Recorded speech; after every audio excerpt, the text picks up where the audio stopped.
San Pedro. Okay lang sa akin kung ako'y dedo na, basta't ikaw ang lagi kong kasama. Kaya ale, nasa langit na ba ako?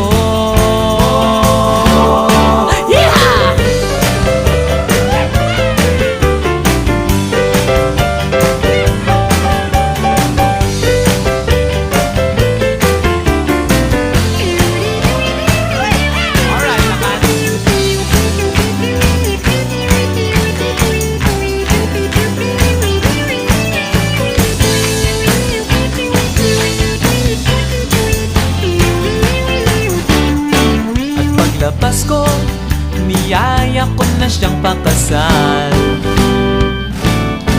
Inanggihan niya at nasabi may asawa na siya.